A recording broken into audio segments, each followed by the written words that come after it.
There's a moment I'll never forget. It was a quiet afternoon, and I was sitting there, lost in thought about an era that shaped so much of the world we know today. The golden age of Hollywood, the dazzling lights, the glitz, the glamour. And yet, as the years have gone by, I've come to realize that the true story of that time was much darker than we were ever led to believe. Ron Howard, the iconic filmmaker, once said something that stuck with me. He spoke about the industry that raised him, the people who helped create some of our most cherished movies. He said, people wouldn't believe what some legends became when the cameras stopped rolling. It hit me hard. The so-called golden age wasn't golden at all. It was a place built on silence and pressure. A place where the rich and famous could act with impunity, while the rest of us never saw what was really happening behind the scenes. And as Ron Howard grew older, he began to speak more openly about the darker side of the stars we all adored. He didn't hold back anymore. He named names. One of the first to be called out was Errol Flynn, an actor who epitomized charm, adventure, and daredevil antics on screen. To the world, Flynn was the embodiment of a hero, but according to Ron Howard, off-screen, Flynn was a whole different animal. Flynn was reckless. Driven by ego, he lived his life in extremes, feeding off his fame without ever giving anything back. Born in Tasmania in 1909, he arrived in Hollywood in the 1930s, and by 1935, he was an overnight sensation after his role in Captain Blood. Studios couldn't get enough of him, but beneath the perfect exterior, Flynn was struggling with addiction, chaos, and demons no one could see. In 1942, the world was forced to take a closer look at him when he faced charges in connection with two young women. The trial became a media circus, and Flynn, ever the smooth talker, seemed untouchable. Warner Brothers pulled out all the stops to defend him, and fans camped outside the courthouse hoping for a glimpse of their star. But behind the scenes, there were whispers of witnesses disappearing, and rumors that powerful people were pulling strings to ensure Flynn walked free. And walk free he did. Yet the shadow of that trial followed him for the rest of his life. Decades later, private letters from 1978 showed him laughing at his own behavior, mocking those who feared him. For Ron Howard, reading those letters was a turning point, a realization that Hollywood had created a world where fame acted as a shield for the worst kinds of behavior. Flynn's story ended tragically. By 1959, just 50 years old, his body gave out. Heart failure, cirrhosis, ulcers. But Ron Howard believes the real cause was simple. Flynn lived for himself, taking and taking from everyone around him, never giving back. His rise and fall became a symbol of Hollywood's moral breakdown, a reminder that no matter how charming someone might seem, fame can't protect them forever. Then there's Kirk Douglas. To Howard, Douglas was the perfect example of a contradiction. On screen, he was the hero speaking of justice, courage, and loyalty. But off-screen, he was a force of nature. Intense. Sharp. Always ready for a fight. Born in 1916 to a struggling immigrant family, Douglas fought his way to the top through sheer willpower. By the time Spartacus turned him into a global legend, he had it all: money, power, respect. But those who worked with him saw a different side. A temper that could shake the room. Crew members would talk about how nothing ever satisfied him, how he could snap at any moment, leaving everyone around him on edge. Actress Deborah Padet once said Douglas didn't just want to lead a scene, he wanted to control everyone in it. Howard, who grew up studying Douglas's performances, would later reflect on the rage that simmered beneath the surface of that famous smile. It wasn't just an attitude, it was a destructive force that wore him down over time. As he rose through the ranks of Hollywood, rumors about his behavior followed him, especially stories involving women. Some of these stories have been debated for years, but the one thing no one could deny was that Douglas had power that allowed him to act in ways that would have destroyed anyone else. Even as he aged, even as his legacy grew, the troubling stories didn't go away. They became part of the fabric of old Hollywood, a reflection of the culture that allowed such behavior to fester and grow. When Douglas accepted his honorary Oscar in 1996, the world watched as an older man tried to find some dignity at the end of his career. But to Ron Howard, it wasn't just a moment of triumph, it was a reminder of how unchecked power can warp a person, how the rules are twisted for those who are too big to fail. These stories are more than just Hollywood gossip. They're a window into the darker side of fame, a side that many of us never see. Ron Howard's journey through these stories was a journey of revelation. A reminder that what we see on the screen doesn't always tell the whole story. And sometimes, the legends we look up to are the ones who, behind the curtain, had the most to hide. If you want to keep exploring these untold stories with me, hit that subscribe button. It's free for you, but it means the world to me. Thank you for being here, and now, let's dive deeper into this world we only think we know. There are moments in history where the line between reality and myth gets so blurred that we forget to ask the hard questions. We've all seen the legends, the heroes, the icons of Hollywood, bathed in the glow of success, but if you look close enough, you start to see the cracks in the facade. Sometimes, those cracks tell a story about the kind of power that's built not on respect, but on fear, control, and ego. Take, for example, the final performance of someone who had spent a lifetime staying 2 steps ahead of her own demons. It wasn't just about the applause anymore, it was the uncomfortable truth that Hollywood never wanted to face. Some of its brightest stars didn't just climb to the top on talent alone. They built their careers by manipulating the environment around them, by controlling the people they worked with in ways that left deep scars. That was the case with Fay Dunaway, a woman who, to Ron Howard, represented a kind of danger Hollywood wasn't prepared to look at directly. Born in Florida in 1941, Dunaway didn't just rise to stardom, she dominated it. She was the face of Bonnie and Clyde in 1967, Chinatown in 1974, and hit after hit followed. But beneath the icy, magnetic beauty she projected on screen, there was a storm brewing. Crew members whispered about her tantrums, her impossible demands, and the cold treatment she showed to everyone around her. She didn't just act like a diva, she became one. On Mommy Dearest, she embodied Joan Crawford's cruelty so completely, it became hard to separate the two. The director, Frank Perry, almost walked off the set because of her outbursts. She once threw objects, tore into makeup artists, and even demanded that lighting be adjusted until she looked perfect no matter the cost. By the 2000s, the fallout from her behavior caught up with her. Hollywood stopped calling. Directors avoided her, and when she was dropped from a Broadway production in 2011, she blamed everyone but herself. Ron Howard said it best, she chased perfection so fiercely that she forgot about compassion.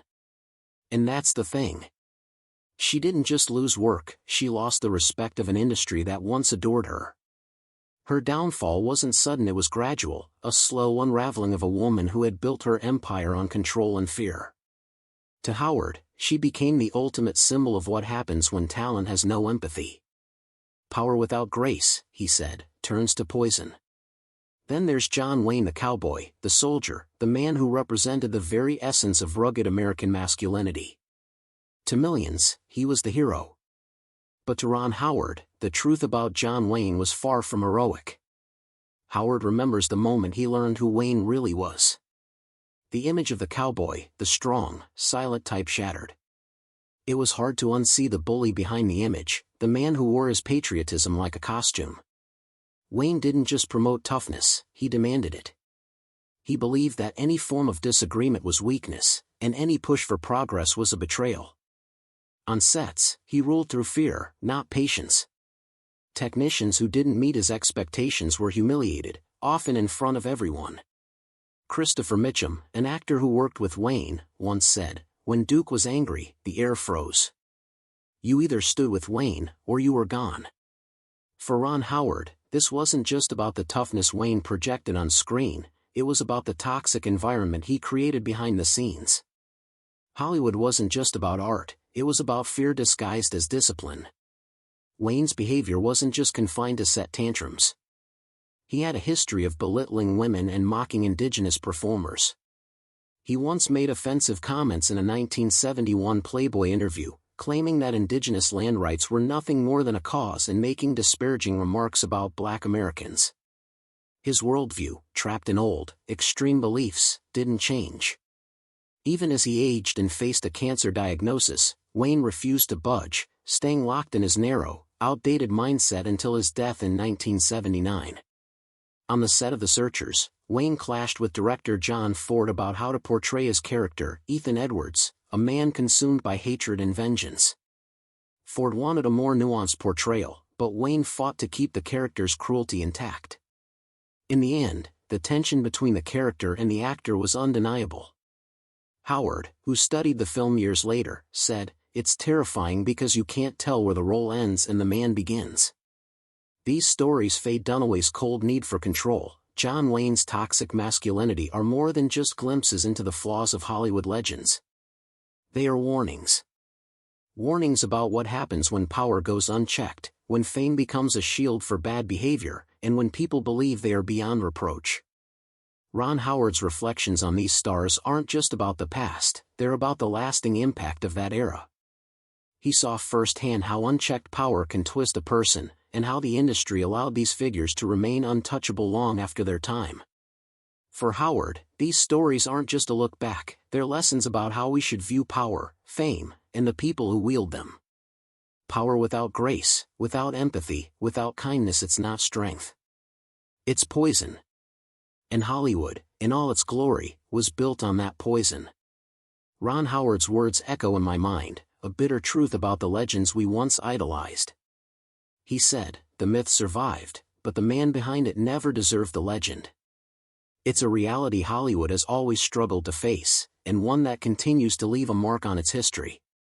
The darker side of fame, the power that hides behind brilliance, is something that we often don't want to acknowledge. But there are certain stories that force us to look at the truth, no matter how uncomfortable. Take Roman Polanski, for example. To Ron Howard, Polanski's name symbolizes one of Hollywood's most painful contradictions. Brilliance can coexist with evil, Howard once said. He admitted that, as a young filmmaker, he admired Polanski's work Knife in the Water, Rosemary's Baby, masterpieces of tension and dread. But then Howard came to understand a truth that shook him to his core: talent doesn't absolve someone from their actions. Sometimes, it only hides them. Polanski's rise seemed unstoppable. Born in Paris in 1933 to Polish parents, he survived the horrors of World War II and grew into a filmmaker who could turn fear into art. But in 1977, the world learned that behind the lens, the man was hiding something far darker. He was arrested following a photo session with a young teenager. The charges were serious, and Polanski pled guilty to unlawful conduct with a minor. But before he could be sentenced, he fled the United States, resettling in France and becoming a self-imposed exile. The reaction from Hollywood was swift and divisive. Some defended him, calling him a tortured artist, while others condemned him. Howard, witnessing it all, found the industry's reaction heartbreaking. As Hollywood spoke about art, a child's life was broken in silence. Instead of accountability, the industry twisted itself into knots, protecting the artist at the expense of the victim. Polanski's exile became one of Hollywood's most infamous stains, a system that was quick to defend talent but slow to confront its own wrongdoings. Years later, in 2003, Polanski won an Oscar for The Pianist. Howard, who was in the audience, found himself frozen in his seat, unable to understand how the applause could be so loud for a man with so much blood on his hands. "I thought of that girl, alone at 13, he said, unable to shake the image of someone else's pain while the world cheered. It wasn't until 2020, when Polanski received the César Award, that Howard felt like justice had finally started to catch up. Protesters stormed out of the ceremony, and for Howard, it was a small sign that, perhaps, the world was beginning to see Polanski for what he truly was. But it had taken 40 years. "A monster doesn't become less monstrous because he can frame a shot," Howard said, and that sentiment still rings true today. Then there's Mickey Rooney, the smile that lied. If Polanski showed Hollywood's hypocrisy, Mickey Rooney showed its illusion. The idea that charm could cover up the damage someone caused. For Ron Howard, who grew up watching Rooney's cheerful musicals, the truth behind that smile hit like a punch to the gut. Rooney was the face of joy. But behind that grin? Misery. And even worse, he spread it. Born in 1920 as Joseph Yule Jr., Rooney became Hollywood's first child superstar. By the time he was 18, he was the highest-paid actor in America, his infectious energy and smile at the heart of MGM's empire. But fame twisted him early. By the time he was an adult, his life was a chaotic series of scandals, failed marriages, and financial disasters. He married 8 times, gambled away fortunes, and cheated often. His ex-wife, Ava Gardner, once said, he was the shortest man with the biggest ego in the world. But the chaos didn't stop at his marriages. Behind closed doors, his cruelty grew. He was sharp-tongued, unpredictable. Judy Garland, his closest friend at MGM, later said privately that Rooney could make you laugh one minute and tear you down the next.